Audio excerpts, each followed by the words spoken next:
Hello everyone. आज का video friends बहुत ही ज़्यादा खास होने वाला है, क्योंकि आज के वीडियो में मैं आप लोगों को बताऊंगा कि अपने इंडिया में इलेक्ट्रिकल पावर का जनरेशन अपन 11 केवी में ही क्यों करते हैं, इससे ज़्यादा में क्यों नहीं करते हैं और इससे कम में क्यों नहीं करते हैं, इसके पीछे क्या रीज़न होता है, क्या कारण होता है। तो इस वीडियो में मैं डिटेल में आप लोगों को बताऊंगा। तो फ्रेंड्स, अगर आप लोगों को नहीं पता है तो ये वीडियो आप लोगों को ज़रूर देखना चाहिए, क्योंकि बहुत ही इंपॉर्टेंट होने वाला है ये वीडियो। तो चलिए दोस्तों, वीडियो स्टार्ट करते हैं। फ्रेंड्स, पावर प्लांट कोई भी हो, चाहे थर्मल हो या न्यूक्लियर हो, चाहे विंड हो या अपना हाइडल हो, फ्रेंड जो पावर का जनरेशन अपने इंडिया में होता है वो 11 केवी में ही होता है। जैसे ये जो फोटो आप देख रहे हैं, ये थर्मल पावर प्लांट है, इसमें भी पावर जनरेशन अपना 11 केवी में होगा। जैसे देखिए, ये हाइडल पावर प्लांट है, इस पर भी अब जो अपना जनरेशन होगा वो अपना 11 केवी में ही होगा। अब देखो न, मैं न्यूक्लियर दिखा देता हूँ। ये देखिए, न्यूक्लियर पावर प्लांट है, इसमें भी जो अपना जनरेशन होता है वो 11 केवी में ही क्यों होता है। तो फ्रेंड्स, वीडियो में बहुत ही अच्छे से डिटेल में बताने वाला हूँ। जैसे अपना देखिए, ये विंड है, तो विंड के थ्रू भी जो एनर्जी अपनी जनरेट होगी ना, वो 11 केवी में ही होगी। फ्रेंड्स, जो अपने पावर प्लांट होते हैं वहाँ पर जनरेटर होता है, जनरेटर ही मैकेनिकल एनर्जी को इलेक्ट्रिकल एनर्जी में अपन को देता है एनर्जी। तो वो जो जनरेटर अपन यूज़ करते हैं वहाँ पर वो उस जनरेटर का नाम होता है सिंक्रोनस जनरेटर। तो सिंक्रोनस जनरेटर के बारे में अगर कुछ आपको पता नहीं होगा तो उसके बारे में मैं थोड़ा सा आप लोगों को बता देता हूँ। फ्रेंड देखिए, ये होता है कुछ इसी तरीके का होता है जनरेटर अपना। देखिए, इसमें जो स्टेटर में आर्मेचर वाइंडिंग होती है और रोटर में फील्ड वाइंडिंग होती है, और इसमें जो रोटर होता है, ठीक है, उसमें डीसी एक्साइटेशन अपन दे के रखते हैं, यानी डीसी सप्लाई दे के रखते हैं। अब फ्रेंड्स, मैं आप लोगों को ये इसलिए बता रहा हूँ कि आप लोगों को थोड़ा सा नॉलेज हो जाए कि जो सिंक्रोनस जनरेटर में इस टाइप का इसका कंस्ट्रक्शन होता है। फ्रेंड्स, अपना जो जनरेटर होगा, जितना आउटपुट वो है ना, जितना ज़्यादा आउटपुट जनरेटर अपन को देगा, ठीक है, उतना ही ज़्यादा जनरेटर का साइज़ होगा। ठीक है, जो अपने पावर प्लांट में जो जनरेटर अपन यूज़ करते हैं उनके साइज़ बहुत ही ज़्यादा बड़े होते हैं। ठीक है, उनकी वाइंडिंग वगैरह होती हैं, ठीक है, उनमें काफ़ी ज़्यादा एरिया होता है, बहुत ही ज़्यादा कॉम्प्लिकेटेड होते हैं वो। तो मैं आप लोगों को ये इसीलिए बता रहा हूँ कि आप लोगों को थोड़ा सा नॉलेज हो जाए। अब चलिए, मैं इसके जनरेटर का आप लोगों को दिखा देता हूँ कि पावर प्लांट में जनरेटर किस तरीके का दिखता है। फ्रेंड्स, ये देखिए, ये अपने पावर प्लांट के जो जनरेटर होता है वो इस तरीके का दिखता है। यही है सिंक्रोनस जनरेटर। ये जो जनरेटर है ये 11 केवी अपन को आउटपुट निकाल के देता है इलेक्ट्रिकल एनर्जी। तो देखिए इसका साइज़ कितना बड़ा है। तो सोचिए, जब अपन जनरेटर का साइज़ और बड़ा कर देंगे, यानी आउटपुट में अगर अपन को जनरेटर यानी ज़्यादा अपन को इलेक्ट्रिकल आउटपुट चाहिए है, तो जनरेटर का साइज़ और भी ज़्यादा बड़ा हो जाएगा। ये मैं दिखा रहा हूँ आप लोगों को, ये 11 केवी अपन को देता है आउटपुट में। ये सिंक्रोनस जनरेटर है, इस तरीके का जनरेटर होता है ये देखिए, ये अब इस जनरेटर का रोटर है ये। ठीक है फ्रेंड्स, ये देखिए इस तरीके का ये रोटर अपन ने फिक्स्ड कर दिया है ये सिंक्रोनस जनरेटर का। और बाहर से ये जनरेटर थोड़ा सा एक अलग से दिखते हैं। जैसे ये देखिए, ये बाहर से जनरेटर इस तरीके का दिखता है। जो ऑरेंज वाला जो दिख रहा है ना आप लोगों को ऊपर, वही होता है जनरेटर। ठीक है, और एक जनरेटर नहीं, पावर प्लांट में कई जनरेटर होते हैं। ठीक है, उसका भी फ़ोटो दिखा देता हूँ। ये देखिए इस तरीके के ये कई जनरेटर जो लगे हुए हैं लाइन से, इस तरीके के पावर प्लांट में जो जनरेटर होते हैं वो ऐसे ही होते हैं।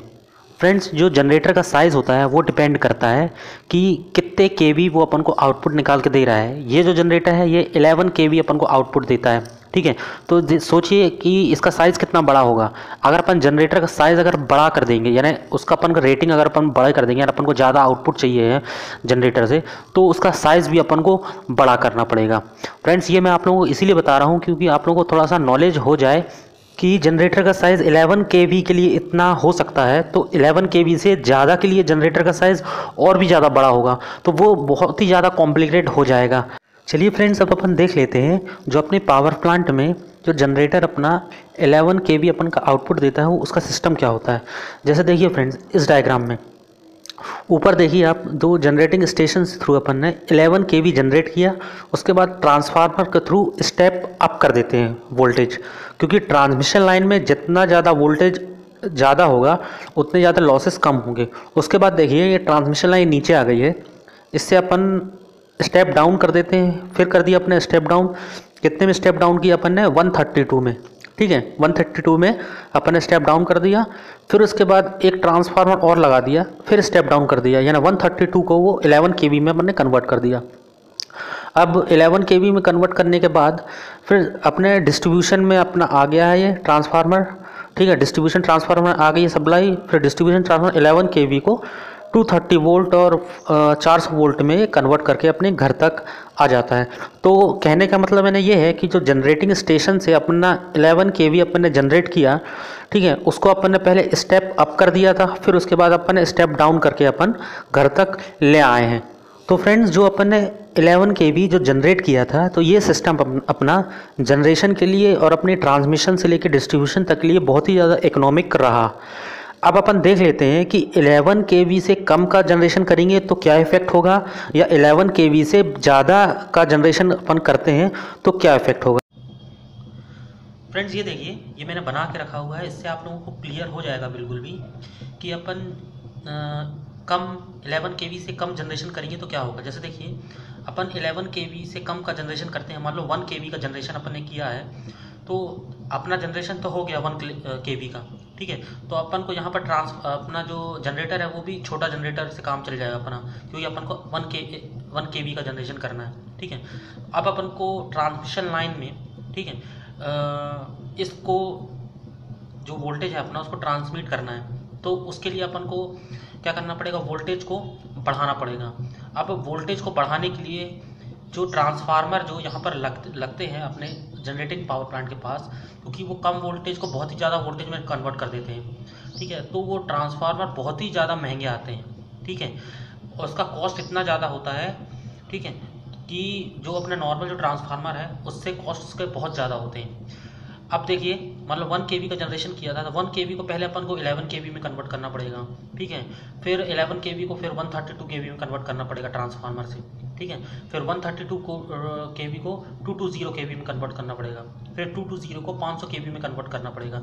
यानी इतना ज़्यादा अगर अपन को कन्वर्ट करेंगे तो कितने सारे ट्रांसफार्मर भी अपने लगाने पड़ रहे हैं अपन को, तो स्विच यार्ड भी लगाने पड़ेंगे, स्विच गियर्स वगैरह भी लगाने पड़ेंगे, और ये ट्रांसफार्मर बहुत ही ज़्यादा एक्सपेंसिव होते हैं, बहुत ही ज़्यादा महंगे आते हैं, बहुत ही ज़्यादा कॉस्टली होते हैं। इसीलिए जो 1 kV का जो जनरेशन है, ठीक है, ये अपन के लिए इकोनॉमिकल नहीं बैठता है यानी जनरेशन के लिए और अपने ट्रांसमिशन के लिए, क्योंकि अपन को बार बार स्टेप अप करना पड़ रहा है वोल्टेज, ठीक है, 1 kV में अगर अपन जनरेट करते हैं तो, ठीक है।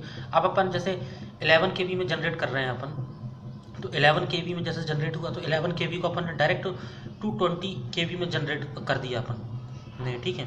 अब 22 kV में जनरेट कर दिया है। अब आप लोगों को तो पता है कि 11 kV में जैसे जनरेट हुआ है, तो 11 kV को अपन को 440 वोल्ट तक भी तो लाना है ना यूज़ करने के लिए अपने घरों पे, ठीक है। और जो ये बीच में जो यूज़ होता है वो अपने कहाँ यूज़ होता है, अपने बड़े बड़े कंज्यूमर में होता है, बड़ी बड़ी इंडस्ट्रीज़ वगैरह में ये इतना वोल्टेज अपना यूज़ होता है, ठीक है।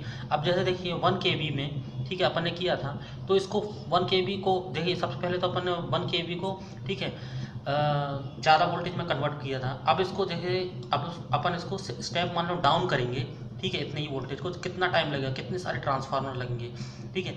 तो इसीलिए ये वाला जो 1 kV वाला जो कॉन्सेप्ट है ना, यानी कम वोल्टेज वाला कॉन्सेप्ट है, ये अपना इकोनॉमिकल नहीं बैठ रहा है। जैसे देखिए 11 kV में जब अपने कन्वर्ट किया था, तो यहाँ पर अपने स्टेप अप ट्रांसफार्मर लगा दिया था, उसने 2 kV में कन्वर्ट कर दिया था, फिर उसको फिर स्टेप डाउन कर दिया था, उसके बाद फिर स्टेप डाउन कर दिया था, एंड देन फिर स्टेप डाउन कर दिया था, फिर अपना यानी 440 वोल्ट अपना आउटपुट अपन को यहाँ से मिलने लग गया था। और बीच में जो अपन का जो यूज़ होते हैं वो बड़े बड़े कंज्यूमर वगैरह, और यहाँ से टैपिंग वगैरह जो लाइन दूसरे ग्रिड वगैरह में यहाँ से चली जाती है, यानी दूसरे शहरों वगैरह में भी चली जा सकती है यहाँ से लाइन। अब देखिए, अब मान लो इससे ज़्यादा, मान लो 11 kV से मान लो अपने बहुत ज़्यादा में ट्रांसमिशन कर लिया, यानी जनरेशन कर दिया, मान लो 220 kV को जनरेट कर दिया, ठीक है। अब फ्रेंड्स, आप लोगों को पता है, मैंने अभी वीडियो में पहले बताया था, जो 11 kV के लिए अपन ने जो जनरेटर अपन यूज़ करे थे, कितना बड़ा जनरेटर था, ठीक है। तो आप सोचिए 220 kV के लिए अगर अपन को जनरेट करना पड़ेगा तो उसके लिए जनरेटर कितना बड़ा होगा, ठीक है।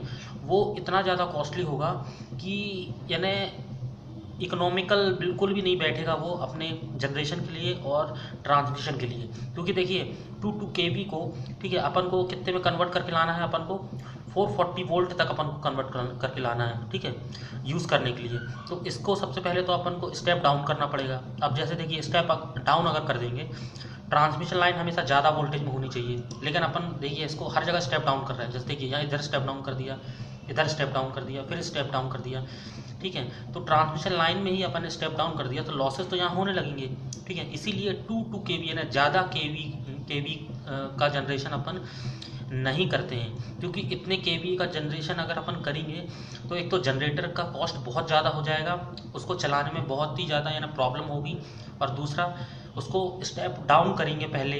जब अपन को ट्रांसफार्मर यूज़ करना ही है तो क्यों ना अपन ऐसा इकोनॉमिकल सिस्टम अपन यूज़ करें, इतना पावर अपन बनाएं कि बहुत आसानी से अपन उसको स्टेप अप कर सकें, स्टेप डाउन कर सकें, जैसे अपन 11 kV में था। और फ्रेंड्स एक बात मैं और बता देता हूँ, ये 11 kV जो अपन यूज़ कर रहे हैं ये कोई टेक्निकल कोई रीज़न नहीं है 11 kV यूज़ करने का, ये एक इकोनॉमिकल रीज़न है। इसीलिए अपन हमेशा 11 kV का जनरेशन करते हैं अपने इंडिया में। और जो आउट ऑफ इंडिया है जैसे अपना नॉर्थ अमेरिका वगैरह, वहाँ पर कुछ 13.8 kV का जनरेशन वहाँ पर होता है। तो इसके कुछ और पॉइंट हैं कि अपन 11 kV से ज़्यादा का जनरेशन अपन करेंगे तो क्या इफेक्ट पड़ेगा, उसको भी मैं दिखा देता हूँ आप लोगों को। देखिए फ्रेंड्स, 11 kV से ज़्यादा इलेक्ट्रिकल पावर जनरेट करने से क्या इफेक्ट होता है। जैसे देखिए जनरेटर साइज़ इंक्रीज़ हो जाता है, अगर जनरेटर साइज़ इंक्रीज़ हो जाएगा तो स्टेटर साइज़ भी इंक्रीज़ होगा, आर्मेचर साइज़ भी इंक्रीज़ होगा, वाइंडिंग भी इंक्रीज़ होंगी, प्लस उसका जो क्रॉस सेक्शन एरिया है, ठीक है, कंडक्टर का जो अपन जनरेटर में जो यूज़ करेंगे वो भी इंक्रीज़ हो जाएगा, ठीक है। और जो टरबाइन का साइज़ है वो भी इंक्रीज़ होगा, और जैसे टरबाइन का साइज़ होगा तो फ्रिक्वेंसी भी डिक्रीज़ हो जाएगी। ये कैसे होगा फ्रेंड्स, आप देखिए, मान लो ये एक टरबाइन है, ठीक है, ये छोटा है, अगर अपन इसको घुमाएंगे तो ईजिली तरीके से रोटेट हो जाएगा, ठीक है। आप इसी का साइज़ मान लो बहुत बड़ा हो गया, मान लो इतनी बड़ी टरबाइन हो गई, उसको घुमाने के लिए और भी ज़्यादा इन्हें ताकत की ज़रूरत पड़ेगी। और आपको पता है कि इंडिया में अपन फ्रिक्वेंसी कितनी यूज़ करने वाले हैं, 50 हर्ट्ज़ यूज़ करते हैं, ठीक है। तो अगर अपन को जो टरबाइन का अगर अपन को साइज़ अगर जैसे इंक्रीज़ अपना हो गया, ठीक है, ज़्यादा का जनरेशन अगर अपन को करना है तो उसको रोटेट करने के लिए भी रोटेट करेंगे तो वो 3000 RPM से रोटेट नहीं हो पाएगा। आपको पता है कि जब 3000 RPM से रोटेट होगा जो अपना जनरेटर, तभी तो 50 हर्ट्ज़ फ्रिक्वेंसी आएगी, ठीक है। और अगर वो रोटेट नहीं हो पाएगा तो फ्रिक्वेंसी भी उसकी डिक्रीज़ हो जाएगी, ठीक है। और जो अपना प्लांट कैपिटल कॉस्ट होता है वो भी अपना इंक्रीज़ हो जाएगा, एंड ट्रांसमिशन कॉस्ट तो इंक्रीज़ होगा ही, क्योंकि पता है कि अगर ज़्यादा का वोल्टेज अगर अपन जनरेट कर देंगे तो आप लोगों को पता है कि जो अपना जो जनरेटर होता है उसकी जो कॉइल्स होती हैं, ठीक है, उसमें क्या होता है, वो कॉइल होती हैं यानी वो इंडक्टर के जैसे वर्क करेगी, तो उसमें करंट भी बहुत ज़्यादा होगा। करंट ज़्यादा होने की वजह से क्रॉस सेक्शन एरिया भी कंडक्टर का ज़्यादा होगा, ठीक है। इसीलिए ट्रांसमिशन कॉस्ट भी इंक्रीज़ हो जाएगा उसके थ्रू, ठीक है। और इंसुलेशन कॉस्ट तो इंक्रीज़ होगा ही होगा जनरेटर में, ठीक है।